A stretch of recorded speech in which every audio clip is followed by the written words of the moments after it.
Join me, Jonesy, for interviews, recaps and much more. So tune in, unwind and get your sporting fix.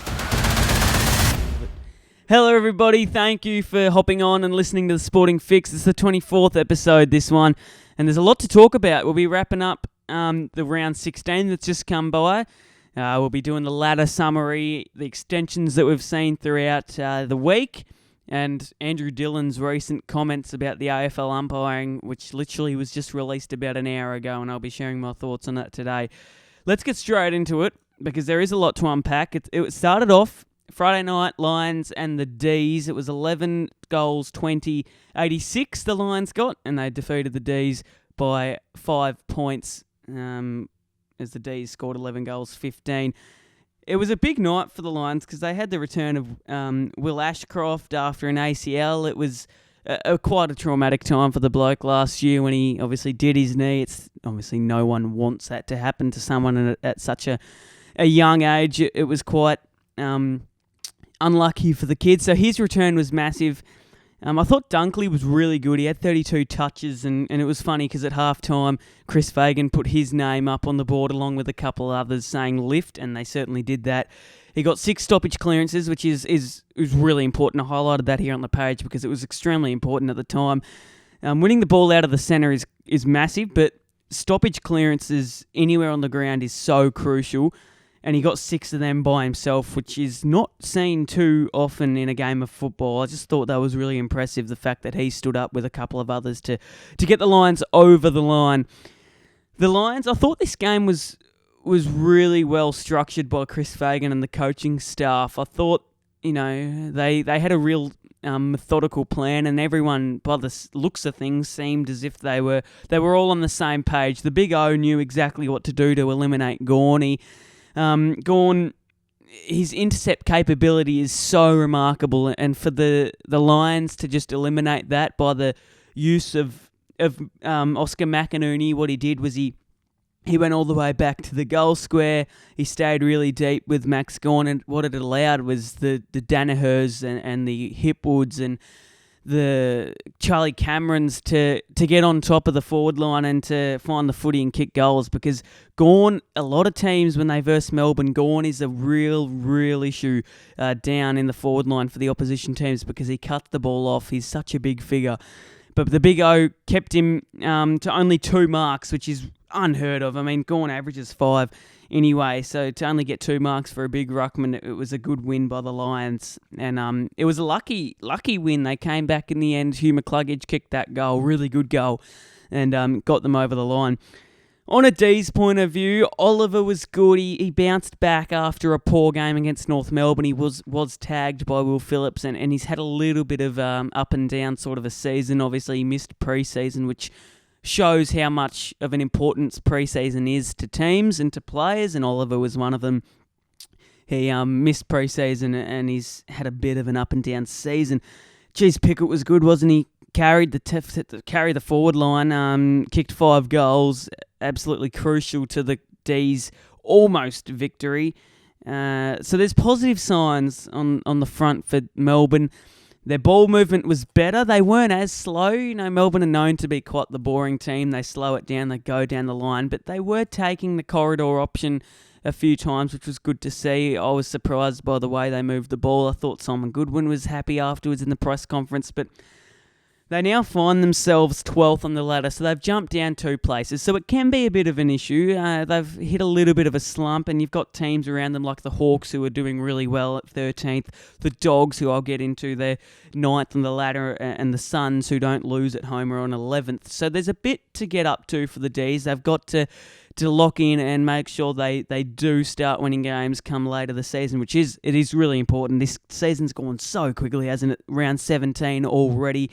Up and about. So there's not a lot of time left for the Ds. They've got to hit form, and that was a good sign. They beat North Melbourne, not by a lot, and their percentage is under 100, not by much, but you've got to have a healthy percentage with the position that they're in. So they've got to start winning games by about 30 points or more to really get that percentage up, and about This was a key takeaway from the game. So the Lions, they were down for the majority of the game. They came back in the fourth quarter off the back of a Dunkley, Reville, Zorko, Neal masterclass. If I have a look at this last quarter, especially, only, this last quarter, Dunkley had 10 disposals, Reville had 9 disposals, Zorko had 9 disposals, and Neal had 8 disposals. And they were the 4 Lions that stood out to me, and that if you look on the disposal sheet in the fourth quarter, it's the top 4 players with all the possession belong to the Brisbane Lions. So they owned possession in the last quarter. They absolutely took off, and that McCluggage goal just summed up the last quarter for the Lions because they were crucial, they were so explosive, and they won the game off the back of a massive fourth quarter by those 4 players. It's a massive, massive win for the Lions because now they find themselves in the top 8. Obviously, they find themselves 2 spots up. Last round, in round 15, they were 10th on the ladder. They've now found themselves 8th on the ladder. And they, as I said last week, they can make the top 4, and I think they still will. They've got a fairly nice draw ahead of themselves. And it's good that the Lions are in this form because they had a poor start to the season, and they can now carry on their tradition as they do and always make the finals, which is what they'll do. And hopefully, for their sake, they find themselves in the top 4. And of course, the extension that I was talking about earlier, Jared Berry with a 5-year deal, very good. If you ask any Lions supporter, I'm sure they'll be on the back of that. So 5 years in Brisbane for Jared Berry, a big win for the Lions. Now we go to North Melbourne and the Dogs. This was a scrappy game, I thought. I thought the Dogs, they won by 17 points. They should have won by more. They had a heap of possession. They were always in control of this game. North were just hanging around as they have for the past 3 or 4 weeks. Tucker and Sheasel were positive signs. I think Tucker got about 30 touches, and Sheasel, when he gets the ball, my goodness, they are really looking dangerous. I mean, they use Sheasel obviously as much as they can because his ability to use the ball, he has a split second, he hits a target more often than not, and he kicked a goal. His transition from the back line to now midfield game time and forward game time has just changed the whole perspective of North Melbourne. They look a lot more dangerous going inside 50 when Sheasel is there. They look a lot more structurally sound in the back line. They look really good with Combin there, and I'll talk about his stats in a second. But boy, they're playing a lot better, North Melbourne, and there are good signs. I just thought they should have lost by a lot more than 17 points. The Dogs had a few missed opportunities that could have hurt the Roos. It's a game of momentum, we know that, and North just kept sticking around. You know, before the bye, they just couldn't cut down 6 goals in a row. You know, they have the opposition has the momentum.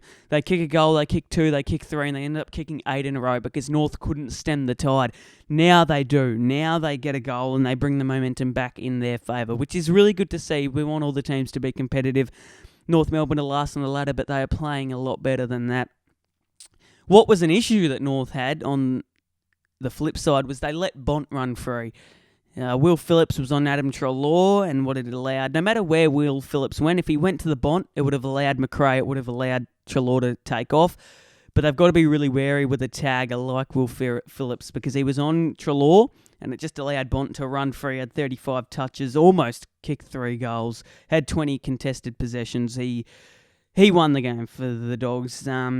And what I did like, their defence was really good. So I love having Darcy there, Sam Darcy. I love having Norton, Lobb, and Ugle-Hagan. They are the 4 towers that are just owning the games of football for the Dogs. Having Rory Lobb in defence will enhance the Dogs' finals chances. I mean, it's as simple as that. He is so good in the defensive mechanisms. He puts himself in the best position. He is about 15 metres tall, so he's going to outmark anyone. And if he puts himself in the right position, which he did, he's going to win games, and he's going to keep a spot in the team, and he's going to make sure that the Dogs make finals and potentially go really deep into finals. I thought that, you know, people say, oh, it's just North Melbourne. It's just North Melbourne. You know, the lobby, he won't get a game. He will get a game. This is a big change that Luke Beveridge has dissected a really big change. Having Lobb there, it gives Liam Jones the freedom to and the stateness in his mind. His mindset now is a lot more free, a lot more calm with Lobb there, because they can sort of work in collaboration with each other, which is really crucial. Beforehand, it was all on Liam Jones. Now, with them two there, it offers that separation. It offers that real structural integrity that the Dogs' defence have. I'm going to touch on Charlie Comben again. So 21 disposals, his second most in his career. He had 10 contested possessions, which is a career high at 86%. He had 12 intercepts, 7 marks, 6 spoils. They are going to build their defence around this kid. He is brilliant. He's young, skillful. He throws his body at every contest. He is the epitome of a defender that has a future. North are going to build around this bloke, and they're going to build around this bloke big time. I think Aiden Corr's got to get the heck out of there because he's causing trouble. Although, look, if you think of it, on the day he was fine, but he's causing trouble in terms of a whole. If you look at the whole season, he's causing trouble. North Melbourne's defence held up really well, and we haven't seen it for a long time. They had 4 quarters of genuine pressure, always coming their way, and to keep the Dogs to only 11 goals, good effort. So positives for North Melbourne, but also a lot of things to work on, which is what you want if you're sitting low in the ladder and trying to improve on that. The Swans and the Dockers we now go to at the SCG, an upset to savour. I mean, the Swans were always going to win that game, weren't they? But they ended up losing by a point. Blakey, brilliant. But it's not a concerning loss for the Swans because, let's be honest, they had more scoring shots. They should have won the game. They had a slow start and they couldn't call it back. It's not concerning because they're sitting first on the ladder. They know how to handle these things. The only thing is, now that there's a loss to Sydney and the 10 streak winning games is gone, teams will start to look at this game and see what's going on. They'll start to see, okay, Swans may have a weakness, and teams will try and execute that. The thing that stood out to me was the Dockers. They dominated possession. They had 10 extra clearances, 31 more uncontested possessions. So that with that uncontested possessions dominance, they can slow the game down. Sydney are a fast-paced game because you've got Blake at half-back sprinting through. You've got Goulden on the wing who's quick. They're a fast-paced game. They're a fast-paced team. What they did was the Dockers, they had the uncontested possessions and they slowed the game right down. Luke Ryan in the defence, the switching kicks, the slowing the game down. And it really just, I guess it sort of shook Sydney a little bit. Obviously, 1 point, it's not concerning. I thought Ryan was brilliant, and again, the defence of Freo was really good again. When you have Brayshaw and Sarong in the midfield, also brilliant. It was just a really good game for Dockers, and it means that they're third on the ladder now, and they're flying under the radar here at Freo. Really flying under the radar. They had a big loss to the Dogs. They now win against the Swans, and it just shows they are contenders now. They are contenders. If they keep that form up, they are going to go a fair way into this season. Third on the ladder, they have not had the attention that they probably deserve. They've been playing well. Obviously, they just played really well on the weekend as well. So hopefully they can keep that up and things start to turn their way. The Suns and the Pies this time at People's First Stadium, it was the Suns that got up. They just don't lose at home. They are just humidity kings. I mean, you give the Suns so much credit, and they deserve it. They really deserve it. Noah Anderson, what a beast. 39 disposals. Flanders, 33 disposals. Ben King, 4 goals. They had 72 extra disposals to the Suns, to the Pies. So the Suns absolutely dominated possession. They had 22 extra marks, so they can control the game. When you have more marks, I don't care who you are, what sort of team, you can control the game more. That's why marks are so crucial, because you can pull the trigger with that 45 kick inboard and split the game right open, or you can just slow it down and have the game on your terms, and that's what the Suns did. The Pies, on the other hand, they had 72 turnovers. Now, what they usually average is about 65. And those extra 7 turnovers above their average can mean scoring opportunities. The Suns love turnovers because they burst through the middle with Took Miller on the halfback. So those extra 7 turnovers were crucial. And the Suns won. And the Suns won pretty well, actually, convincingly, 11 points. Is that enough to make sure that they make the finals? I don't think they will make finals. I don't think the Suns will make finals. I think it'll be the Dogs that find themselves in the top 8 instead of the Suns. And I'll be dissecting that a bit later. But the Suns were really good. No team can beat them. I honestly think if the Suns versus Sydney at People's First, you'd almost be tipping the Suns at the moment. That's how they're going. Nick Dacos, again, brilliant, but it was concerning for the Pies. They find themselves 6th now. Obviously, for their sake, they keep winning games and find themselves in the top 8. The Crows and the Giants now. The Crows won convincingly. Hinge, Saligo, Rankin carries, doesn't he? Had about 21 touches at half-time, on track for 40, but obviously his second half was a little bit, a little bit less impactful. The Crows didn't need more possession to make an impact. They actually had 32 less touches, and it's what they did with the pill that made them a lot more, dynamic. It's that kick inboard that they hit that splits the game right open. It's about hitting that kick, and they hit that kick more often than not on the weekend. Whitfield had 41 disposals at 80%. Those numbers just don't come around too often. 80% disposal efficiency, and to have 41 of them, simply outstanding. Saligo, I highlighted this bloke. He only had 17 touches, but he was really good. He reminds me of a George Wardlaw sort of a player. They're going to build the midfield around him. Obviously, he's a real attacking bloke. He's got a lot ahead of him. I just wanted to point him out because Crows fans, I know you're in a little bit of trouble at the moment. There's not a lot going your way, but Saligo, stick fat because he's going to be an absolute weapon for you guys in the future. The Cats and the Dons now, Saturday night, prime time, Channel 7, 105 to 60. So it was a 45-point win to the Cats, but they sort of exploded when they needed to, in that last quarter, last half maybe. But would you say the Cats played better? I actually thought for the majority of the game, Essendon played better than the Cats because they just played better for longer. They had 8 extra clearances, more inside 50s. They gave themselves more chances to win, Essendon. But somehow they lost, and they lost big time by 45 points. The Cats exploded when they needed to, and I already said that. But they find themselves good, and then next week they're bad, and they're a little bit inconsistent, Geelong, at the moment. You never know what you're going to get with them. They've got the Hawks this week in Geelong. You'd expect that they win, but you never know. You actually never know. The way the Hawks are going, you could see a blowout in the Hawks' favour. I mean, the Cats are a good enough team to make the 8. Obviously, they're going to make the 8. I assume so. At least it'll be quite concerning if they find themselves outside of the 8 after round 24. But the Cats, they found a way to win and to get their percentage even higher now with a 45-point win. Stengel, 5-year contract, crucial for them. Brilliant player, explosive in the forward pocket.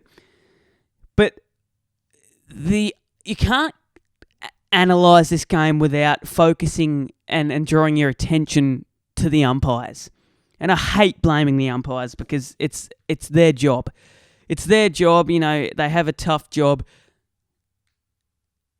But you can't be making mistakes over and over and over again. So the rush behind for was just wrong. I mean, they just paid a rush behind, and it was stupid because there was pressure around the Essendon player. It was not a rushed behind, so that's a wrong call. These are the calls that the AFL said that the umpires made wrong. So they said the rush behind, it was a wrong call. They said that the chop of the arms for Sam Draper was a wrong call.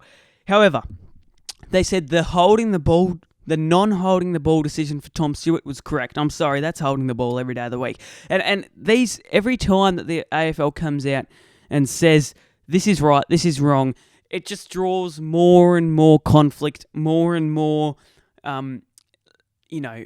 just distractions, and it just gets rid of all the clarity around. Like now, I've been watching the game of football for my whole life, and I don't even know what holding the ball is now. You got commentators who have been watching the game for 50 years. They find themselves watching footy in 2024. They don't know what holding the ball is. I don't even think the umpires know what holding the ball is. It's just a real issue that needs to be addressed, and it has to be addressed by Andrew Dillon, Laura Kane. They've got to get themselves in a position where they can analyse exactly what holding the ball is, because they've just made themselves an absolute mess with this dangerous tackle. It all started with the dangerous tackle rule, and now it's just getting out of hand. It's a game of momentum, AFL. And I mean, yeah, you say it's 45 points and these calls weren't going to make a difference. Well, look, it's a game of momentum. The AFL is a game of momentum. Calls matter, even if it's a 40-point game, because Essendon, they were in a lot of momentum. They were up at halftime. They find themselves with a poor call that leads to a Geelong goal, and from then a flurry. Just the floodgates open and Geelong score off the back of a call from the umpire. Yes, the Cats played better. Yes, the Cats had momentum, but the Cats had momentum from a call by the umpire that was deemed to be wrong. So if that was not to happen, who knows? Maybe the Dons would have got up and find themselves in the top 3. Unfortunately, not the case for Essendon. We now move to the Saints and Port. It was death by 1,000 cuts for the Saints, wasn't it? It was a sluggish game, really poor to watch. A 2-point victory to Port Adelaide, but boy, the Saints were slaughtered in a really slow, torturous manner. Ken Hinkley, you can see what it means to Port Adelaide. You can see what it means. Boy, a 2-point win, maybe you just need a win. Port Adelaide, I don't care who they verse. It's a win that is crucial for their finals hopes.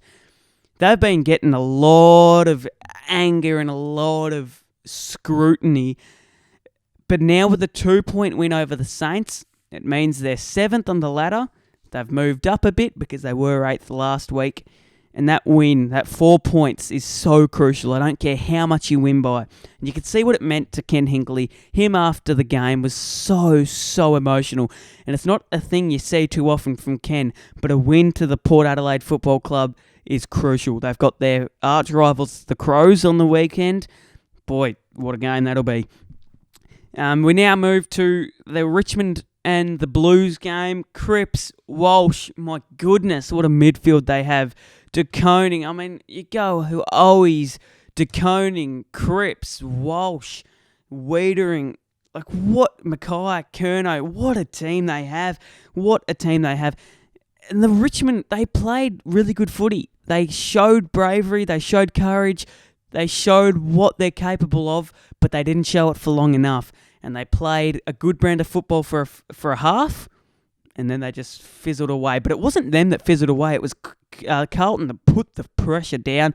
They put the foot down, and they exploded, and they ended up winning by 61 points. A massive win. If you didn't watch that game and you saw the score afterwards and Carlton winning by 10 goals, look, they kicked 5 goals in about 4 minutes. It just shows how explosive, how dynamic, how dangerous this Carlton team can be. And I back them beating Sydney at the MCG 100%. So Carlton, they're my premiership favourites. They're going to win the Cup after 2024. The last game of the season, Eagles and the Hawks. Hawks won convincingly. Not a lot to analyse apart from the fact that Lloyd Meek's just a weapon. Meek Monday, eh? I mean, he had hit-outs galore. He had 12 extra hit-outs. He had 17. The team had 17 extra clearances, 37 hit-outs and a goal for Lloyd Meek. He's flying under the radar, but he deserves all the attention he can get. What a weapon he was. Weddle, brilliant. You know, look, Nick Watson kicked a good goal, but he's got to find some form in front of the big sticks. I think he's 6 goals, 16 for the season, and it's really concerning. Ginnifan's, you know, he's annoying to watch. If you're a Hawks fan, you'd love him. He'd love him to have on your team, but he just likes to shush the crowd up, doesn't he, after kicking a goal? Weddle, Amon, Sicily's brilliant. Sam Frost has hit some form. So the Hawks are really, really, really dangerous.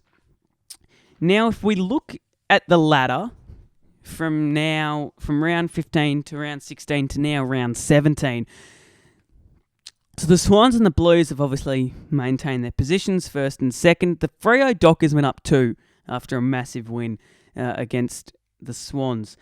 But I find that the teams that are in contention for the top 8 are the top 13. So the teams that are outside of the 8 that can make it are the Dogs, the Giants, the Suns, the D's and the Hawks. I'm going to eliminate the D's. The D's aren't making finals. The Giants are the Giants making finals. There's a few worrying signs that we've seen from round 9 all the way up to currently that the Giants have leaked, and teams are starting to find some real issues that the Giants have, and they're capitalising. If nothing changes, the Giants are out, and I think nothing will change. So the Giants, for me, they are not making finals. I do think the Hawks are a chance. They are a big chance. But the form that they're hitting, is it sustainable? Is it just a blue moon flash? Or can they keep this form up against the big sides? We will find out against the Geelong Cats this weekend in Geelong. Boy, that's a game to watch. That is a big game to watch to see if the Hawks can take it up to a team placed 5th on the ladder at their home game. No one beats Geelong in Geelong. Can the Hawks, sitting 13th, do that? This is a massive round coming up. We've got the Hawks, so I think the Hawks won't win. And if they don't win, they won't make finals. So I don't think the Hawks can win, but boy, if they end up winning the game, they will make finals. I'm calling it now. If they beat Geelong this week, they are making finals. The Suns, we know that they only win at home. Can they win away from home? We'll find out this week. I mean, this is a big game coming up. Massive game. Massive round coming up. Can the Suns, I think they're due for a win away on the road. I think that if they win at least 1 or 2 away from home, they will make finals. But can they do it again? It's the question. Can they? I don't think they can. They're due for a win. I think they'll win at least 1 away from home, but they will not win multiple away from home, which sets them apart from other teams in a negative manner. They will not make finals. The Hawks won't make finals by my theory. The D's won't make finals by my theory. The Suns won't make finals by my theory. The Giants won't make finals by my theory. The Dogs will make finals by my theory, because they've found a big opening in terms of Rory Lobb, who's just found himself in some form in the defensive part of the ground with Liam Jones and himself there. They will make finals. The question is, who do they replace? The Lions are making top form. I'm putting them a massive arrow up in the top 4. The Port Adelaide Football Club is a team that I think the Jogs will replace. I think Port are in a little bit of a slump. It's not hard to see. They are in a big form slump. I don't think they'll find some form too. Will they beat the Crows? Will they not? This is a big game again. This is the round that if you are or if you aren't watching football, watch the round anyway, because there are 9 games of pure football that will determine what teams will make the finals and what teams will miss out. You've got Port Adelaide who are versing the Crows this week. If they win this game, it can make them a real chance to make finals. If they lose this game, it means that they probably won't make finals. This is virtually the last round of the season, even though we've got another 7 rounds to go. This round is the biggest round of the round that I've ever seen. And I'm telling you that this is... I actually can't get over the fact that this 17th round is absolutely crucial for 13 teams in the AFL. 13 teams. Can the Crows, sitting at 14th, find some little bit of peskiness for other teams? If they beat Port are out of there. I think Port, to be honest, I'm backing the Crows to beat Port Adelaide. And if that happens, then that means Port are all the way down. They are not making finals. So here, I don't know if you listen to any of that, but boy, this is what I've got here.